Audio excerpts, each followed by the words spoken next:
What are my alternatives?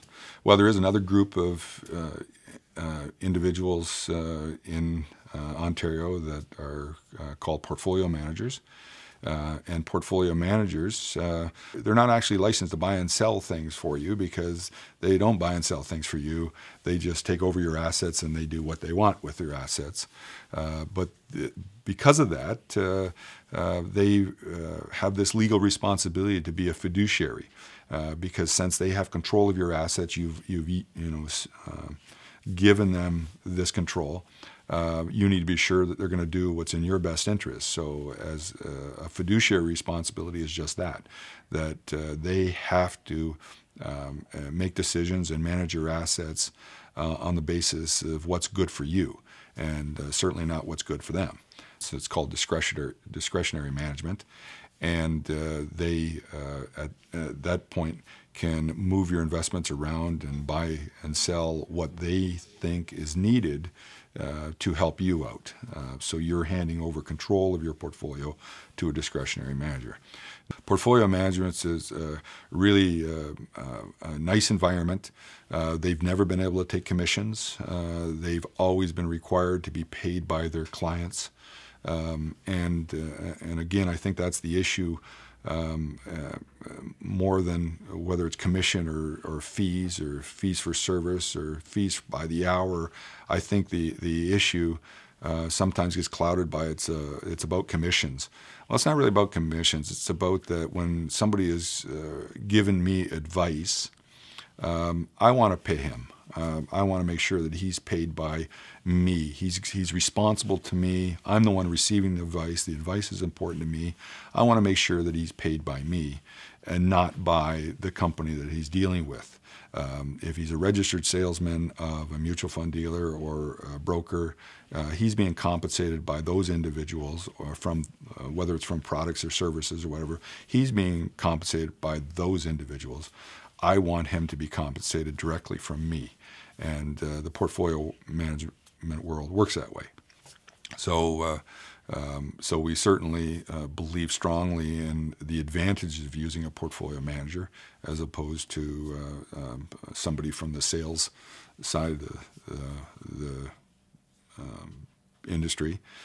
But the reality is that there's very few portfolio managers. They have a very stringent educational requirement. They have a very stringent work experience requirement.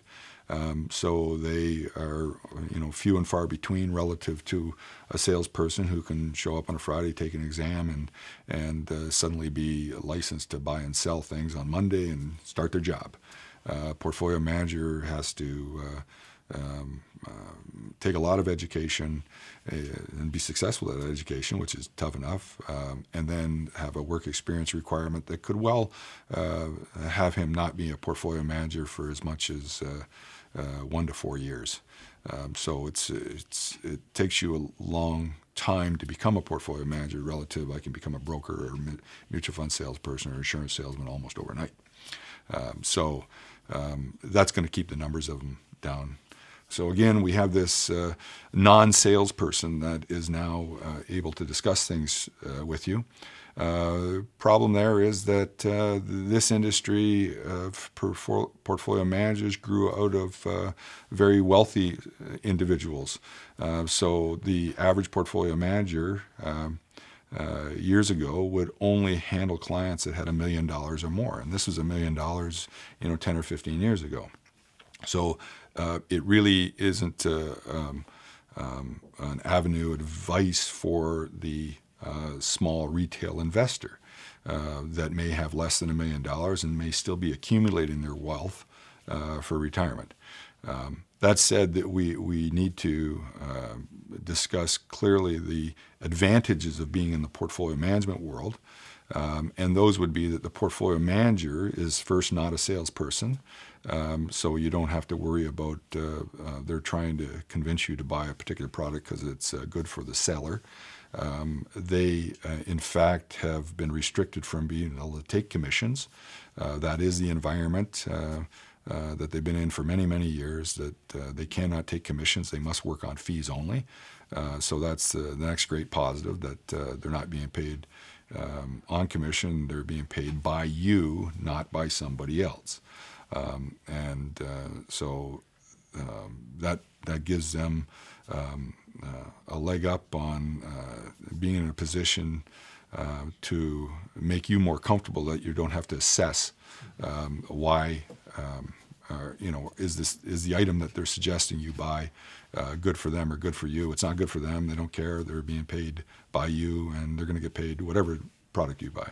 I do want to be clear that the brokerage side also has these type of managed accounts where they take on discretion and things. There's a little bit of difference. They don't have the same independence, which we think is an important component. A broker with managed accounts, yes, he can do discretionary management for you, but there's still the issue of exactly who's paying him, and there's still the issue of he's responsible first to his sponsoring organization than he is to the client, which is a very important piece of the portfolio management world. But unfortunately, the structure of the industry that is using salespeople to deliver advice, it does not require those salespeople to be fiduciaries. In fact, it doesn't allow them to be fiduciaries.